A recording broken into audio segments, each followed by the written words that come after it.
আসসালামু আলাইকুম ওয়া রাহমাতুল্লাহি ওয়া বারাকাতুহু। বিসমিল্লাহির রহমানির রহিম। আলহামদুলিল্লাহি রাব্বিল আলামিন। সালাওয়াতু রাব্বি ওয়া সালামুহু আলা নাবিয়্যিল আমিন নবিয়্যিনা মুহাম্মাদিন ওয়া আলা আলিহি ওয়া সাহবিহি আজমাইন আম্মা বা'দ। প্রিয় উপস্থিতি সমাজের সাথে বৃন্দ করে আজকে ইনশাআল্লাহ তাআলা আমরা এই ধারাবাহিক ইসলামিক ফিকহ কোর্সের ইসলামিক ফিকহ বিষয়ের যে বিষয়টি নিয়ে আমরা আলোচনা করতে চাই সেটি হচ্ছে ওযু সংক্রান্ত বিষয়। প্রিয় সাথী বন্ধুগণ, আমরা ইতিপূর্বে পাক পবিত্রতা, পানি, পানি রাখার জন্য যে বাসন-কোসন বা পোশাক-আশাক ইত্যাদি সম্পর্কে আলোচনা করেছি। তারপরে গত ক্লাসে পেশাব পায়খানার আদব বা ইস্তেঞ্জা করার ব্যাপারে ইসলামী শরীয়তের যে হুকুম আহকামগুলো সেগুলো নিয়ে আমরা গত ক্লাসে আলোচনা করেছি। তো এরপরেই ইসলামী শরীয়তে অত্যন্ত গুরুত্বপূর্ণ একটি বিষয়, সেটা হচ্ছে অজু। আজকে ইনশাআল্লাহ তাআলা আমরা সেই অজু সম্পর্কে কিছু আলোচনা করার প্রয়াস করব। রব্বুল আলামিন যদি তৌফিক দান করেন ইনশাআল্লাহ তাআলা। প্রিয় সাথী বন্ধুগণ, আল্লাহ সুবহানাহু ওয়া তাআলা কোরআনে কারিমের মধ্যে ওযু করার নির্দেশ দিয়েছেন। আল্লাহ তাআলা বলেছেন, "ফাইযা কুমতুম ইলাস সালাতি ফাগসিলু ওয়ুজুহাকুম ওয়া আইদিয়াকুম ইলাল মারাফিকি ওয়ামসাহু বিরুউসিকুম ওয়া আরজুলাকুম ইলাল কা'বাইন।" আল্লাহ সুবহানাহু ওয়া তাআলা এই আয়াতে কারিমের মধ্যে ইরশাদ করছেন যে যখন তোমরা সালাতে দণ্ডায়মান হবে তখন তোমরা ধৌত করবে তোমাদের মুখমণ্ডলসমূহ, তোমাদের হস্তসমূহ কনুই সহকারে, এবং মাসাহ করবে তোমাদের মাথাসমূহ, এবং ধৌত করবে তোমাদের দুই পা গোড়ালি সহকারে। প্রিয় বন্ধুগণ, এটাই হচ্ছে ওযুর ব্যাপারে আল্লাহ তাআলার সরাসরি নির্দেশ। যখন নামাজে দাঁড়াবে তখন ওযু করবে, তার মানেটা হলো যখন নামাজে দাঁড়ানোর ইচ্ছা পোষণ করবে। যখনই তোমরা নামাজে দাঁড়ানোর ইচ্ছা পোষণ করবে তখন তোমরা কি করবে? এই পদ্ধতিতে তোমরা ওযু করবে। প্রিয় বন্ধুগণ, আল্লাহ সুবহানাহু ওয়া তাআলা এই আয়াতের মধ্যে ওযুর মৌলিক বিষয়গুলো অতি সংক্ষেপে উল্লেখ করেছেন।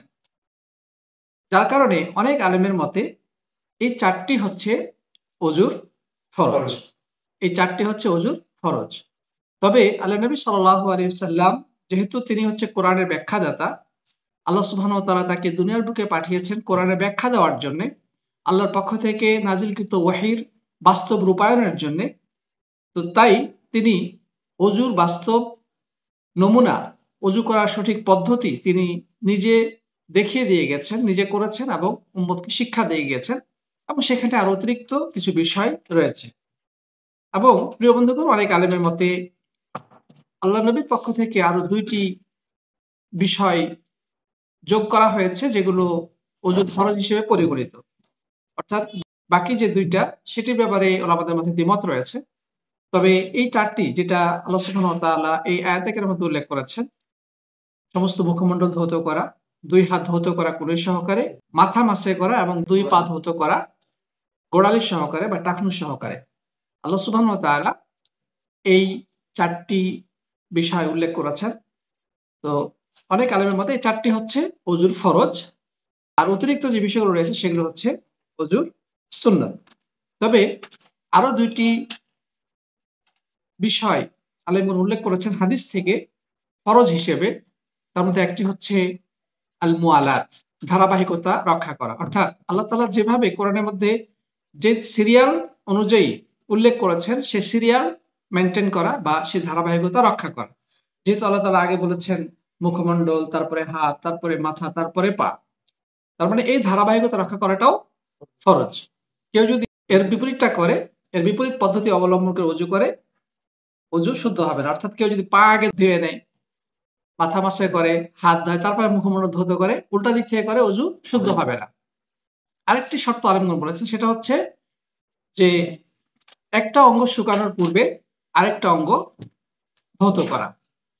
অর্থাৎ কেউ যদি একটা অঙ্গ ধৌত করার পর এতটা বিলম্ব করে যার কারণে আরেকটা অঙ্গ শুকিয়ে যায়, তাহলে ওযু শুদ্ধ হবে না, বরং তাকে প্রথম থেকে পুনরায় ওযু করতে হবে। যাই হোক, ইনশাআল্লাহ সামনে আমরা এই বিষয়ে আরো বেশি আলোচনা করার চেষ্টা করব। প্রিয় বন্ধুগণ, তো যাই হোক, ওযুর বিধান আমরা পেলাম যে আল্লাহর পক্ষ থেকে এটা নির্দেশ। তার মানে ওযু করা ফরজ। তবে কোথায় কোথায় অজু করতে হবে সেটা নিয়ে অন্য আলোচনা রয়েছে। প্রথমত আমরা কোরআন আয়াত থেকে যেটা জানলাম সেটা হচ্ছে নামাজের জন্য অবশ্যই অজু করতে হবে। হ্যাঁ, অজু যদি না করতে পারে তখন সেটার জন্য কি করণীয়, কারো যদি গোসল ফরজ হয়ে থাকে তার জন্য কি করণ, সেগুলো আলাদা বিধান, আমরা সেদিকে এখন যাচ্ছি না। কিন্তু এই যে অজু আমরা করব, এর মর্যাদা কি আমরা কি কখনো চিন্তা করেছি? আমরা তো আলহামদুলিল্লাহ প্রতিদিনই অজু করি, তাই না? যারা নামাজি তারা প্রতিদিনই অজু করে, কিন্তু এর যে অপরিসীম মর্যাদা রয়েছে সে ব্যাপারে আমরা অধিকাংশ মানুষই জানি না। তো দেখি এ ব্যাপারে আল্লাহ নবী সাল্লাল্লাহু আলাইহি ওয়াসাল্লামের পক্ষ থেকে কি বলা হয়েছে। প্রিয় বন্ধুগণ, এটি হচ্ছে ইমানের অর্ধেক। আবু মুসা আশআরী রাদিয়াল্লাহু আনহু থেকে বর্ণিত, রাসূল করিম সাল্লাল্লাহু আলাইহি ওয়াসাল্লাম বলেছেন, আত-তাহুরু শাতরুল ঈমান, পাক পবিত্রতা হচ্ছে ইমানের অর্ধেক। এখানে যে ইমান শব্দটি বলা হয়েছে, এর দ্বারা উদ্দেশ্য কি? কি উদ্দেশ্য ইমান দ্বারা বিশ্বাস নাকি অন্য কিছু?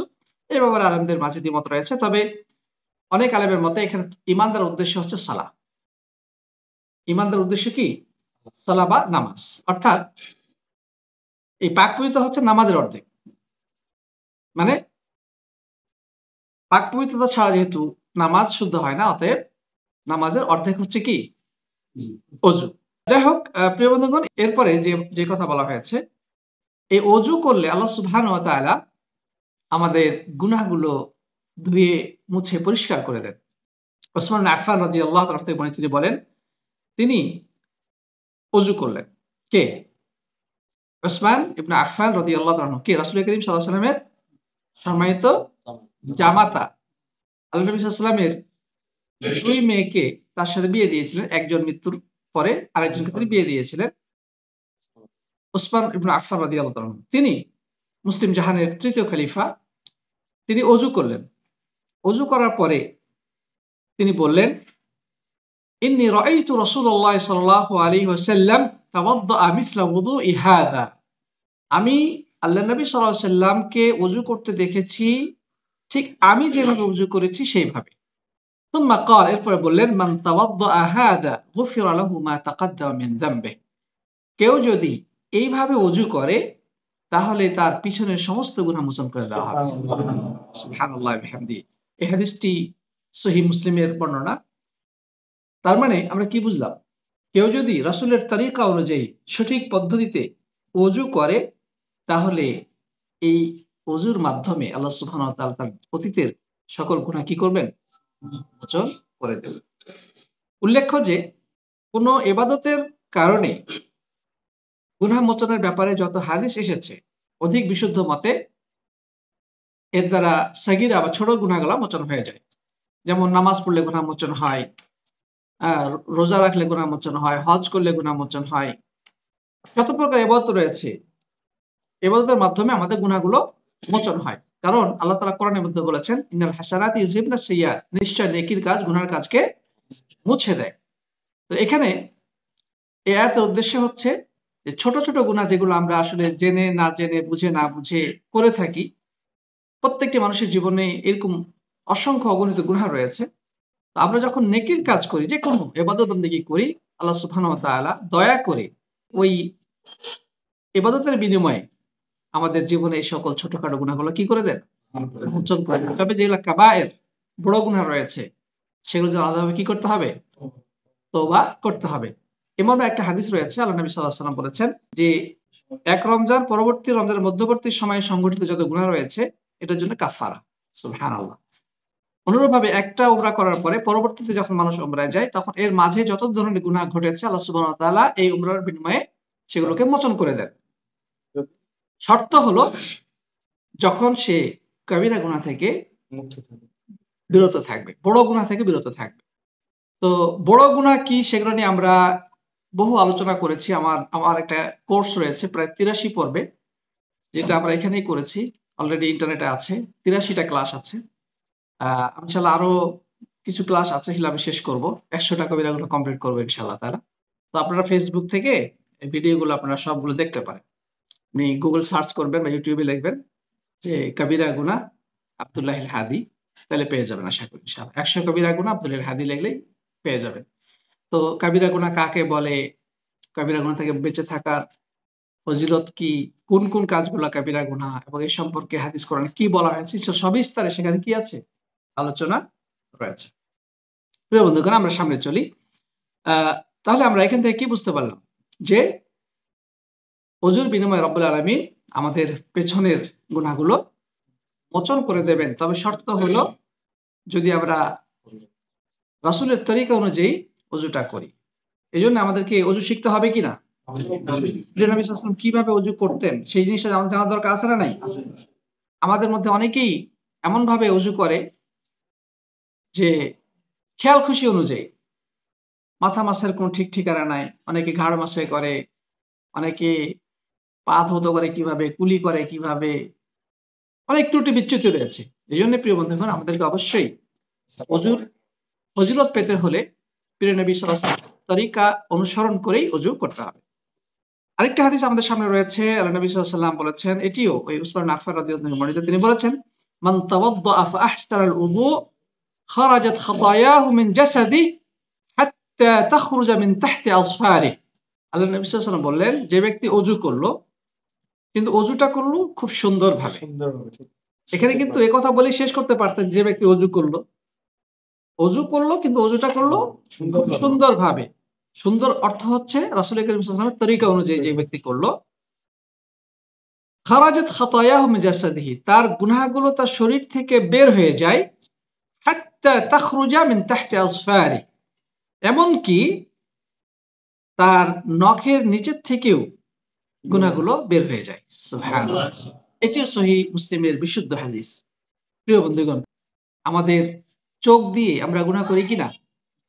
আমরা চোখ দিয়ে গুনাহ করি, আমরা মুখ দিয়ে গুনাহ করি, কথাবার্তা উল্টাপাল্টা অনেক কিছু আমরা করে ফেলি, যেটা আল্লাহ তাআলা অসন্তুষ্ট হয়ে যান। হাতের মাধ্যমে গুনাহ করি, পায়ের মাধ্যমে গুনাহ করি। আমাদের গুনার ক্যাটাগরির অভাব নাই, এবং কি পরিমাণ গুনাহ করি সেটা নিজেরাও জানি না। আল্লাহ মাফ করুন আমাদের। তো এই যে আমরা গুনাহগুলো করে থাকি শয়তানের ওয়াসওয়াসায় পড়ে বা মনের কুপ্রবৃত্তির তাড়নায়, আল্লাহ তাআলা যদি এগুলো ক্ষমার ব্যবস্থা না করতেন, আমরা ধ্বংস হয়ে যেতাম। আমাদের ধ্বংস হওয়া ছাড়া কোনো পথ বাকি ছিল না। কিন্তু রব্বুল আলামিন দয়া করেছেন আমাদের। প্রিয় বন্ধুগণ, তো হাদিসে কি বলা হচ্ছে, যে ব্যক্তি সুন্দরভাবে ওযু করবে, মানে রাসূল করিম সাল্লাল্লাহু আলাইহি ওয়াসাল্লামের পদ্ধতি অনুযায়ী সঠিক পদ্ধতিতে ওযু করবে, তার গুনাহগুলো তার শরীর থেকে বের হয়ে যাবে, এমনকি তার নখের নিচ থেকে গুনাহগুলো বের হয়ে যাবে। সুবহানাল্লাহ। প্রিয় বন্ধুগণ, এরপরে আরেকটি আমরা বিষয় জানি, সেটি হচ্ছে যারা সবসময় ওযু করে এবং ওযু অবস্থায় থাকার চেষ্টা করে, তাদের ব্যাপারে কি বলা হয়েছে? এই হাদিসটি বর্ণনা করেছেন সাওবান রাদিয়াল্লাহু তাআলা, তিনি বলছেন, রাসূল করিম সাল্লাল্লাহু আলাইহি ওয়াসাল্লাম বলেছেন, ই'লামু আন্না খায়রা আ'মালিকুম আস-সালাহ ওয়া লা ইউহাফিজু আলাল উযুই ইল্লা মুমিন, যে তোমাদের যত প্রকার আমল রয়েছে, সকল আমলের মধ্যে শ্রেষ্ঠ আমল হচ্ছে সালাহ, মানে নামাজ। মানুষ যত প্রকার ইবাদত বন্দেগী করে, সকল প্রকার ইবাদতের মধ্যে সর্বোত্তম এবং সর্বশ্রেষ্ঠ ইবাদত হচ্ছে কি? সালাহ বা নামাজ। ওয়ালা ইউহাফিজু আলাল উযুই ইল্লা মুমিন, আর সার্বক্ষণিক ওযু সংরক্ষণ করে না ঈমানদার ছাড়া। অর্থাৎ একজন ঈমানদারই কেবল সদা সর্বদা ওযু অবস্থায় থাকার চেষ্টা করে। ওযু ভেঙে গেল, আবার ওযু করে নিল, ওযু ভেঙে গেছে, আবার ওযু করে নিল, টয়লেট সেরে আসলো, ওযু করে নিল। এটা মূলত একজন মুমিনের অন্যতম বৈশিষ্ট্য, মুমিনের আলামত।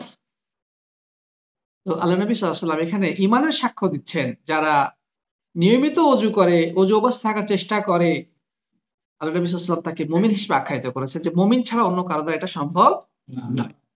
প্রিয় বন্ধুগণ, আল্লাহ নবী সাল্লাল্লাহু আলাইহি ওয়াসাল্লাম আরো বলছেন, ইন্না উম্মতি ইউদআউনা গুররান মুহাজ্জালিন মিন আসারিল উযু, আমার উম্মতকে কিয়ামতের দিন ডাকা হবে ওযুর আলামত দেখে, যেগুলো সেদিন জ্বলজ্বল করে জ্বলতে থাকবে। প্রিয় বন্ধুগণ, আমরা যে ওযু করি, এই যে মুখমণ্ডল, আমাদের হাত পা ইত্যাদি, কিয়ামতের দিন এগুলো জ্বলজ্বল করে জ্বলতে থাকবে। আরেকটা হাদিস আমাদের সামনে রয়েছে, খুবই গুরুত্বপূর্ণ হাদিস। হাদিসটি বর্ণনা করেছেন উকবা ইবনে আমির রাদিয়াল্লাহু তাআলা আনহু। আল্লাহু নবী সাল্লাল্লাহু আলাইহি ওয়াসাল্লাম বলছেন, মা মিন মুসলিমিন ইয়াতাওয়াদ্দাউ ফায়ুহসিনুল উযু, কোন ইমানদার যদি ওযু করে, কিন্তু ওযুটা করে সুন্দরভাবে, সুম্মা ইয়াকুমু ফায়ুসাল্লি রাকাতাইন, এরপরে 2 রাকাত নামাজ পড়ে। ওযু করলো, এরপরে 2 রাকাত নামাজ পড়লো। মুকবিলুন আলাইহিমা বিকলবিহি ওয়া ওয়াজহি, এবং নামাজটা যে পড়লো কিভাবে, মানে মন প্রাণ সবকিছু উজাড় করে, মানে পুরো নামাজের প্রতি মনোযোগ সহকারে সে 2 রাকাত নামাজ পড়লো। ইল্লা ওয়াজাবাত লাহুল জান্নাহ, তার জন্য জান্নাত অপরিহার্য হয়ে যায়। এটিও সহিহ মুসলিমের বিশুদ্ধ হাদিস। তাহলে একজন ইমানদার সে যদি ওযু করে, এরপর 2 রাকাত নামাজ পড়ে, কিভাবে? পূর্ণ আন্তরিকতা সহকারে মন প্রাণ সবকিছু একদম নামাজের মধ্যে নিবদ্ধ রেখে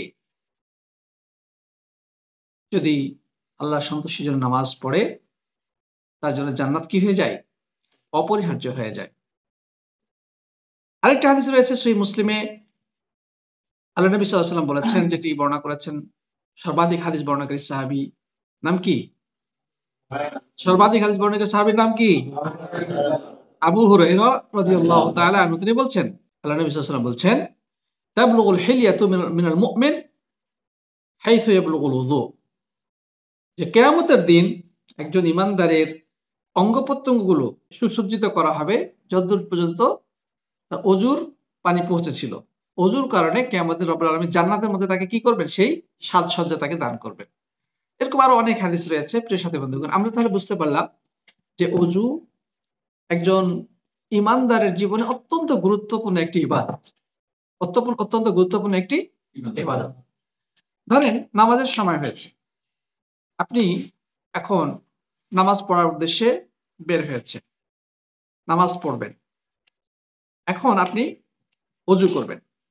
যদি অজু না থাকে তাহলে তো অবশ্যই অজু করবেন, কিন্তু আগে থেকে অজু আছে, আপনার আগে থেকে অজু আছে, এখন আপনি নামাজ পড়তে চাচ্ছেন, আবারও অজু করবেন নাকি ওই অজুতেই নামাজ পড়লে যথেষ্ট হবে? আগের অজুতে নামাজ পড়লে যথেষ্ট হবে, কোনো সন্দেহ নেই, কারণ আপনি পাক পবিত্র অবস্থায় আছেন। কিন্তু যদি আবারও অজু করেন, অনেক আলেমের মতে এটা আরো অধিক উত্তম। কারণ আল্লাহ তাআলা কোরআনে বলেছেন যে ফাইদা কুমতুম মিনাস সালাহ, যখনই তোমরা নামাজের ইচ্ছা পোষণ করবে তখনই তোমরা কি করবে? অজু করবে। তাহলে এখানে আগে যদি অজু থেকেও থাকে, আপনি যদি নামাজের সময় আবারও অজু করেন, তবে এটা উত্তম, তবে এটা আবশ্যক নয়। কথাটা ক্লিয়ার কিনা? আল্লাহ তাআলা আমাদের সবাইকে সদা সর্বদা পাক পবিত্র অবস্থায় থাকা তৌফিক দান করুন। আল্লাহ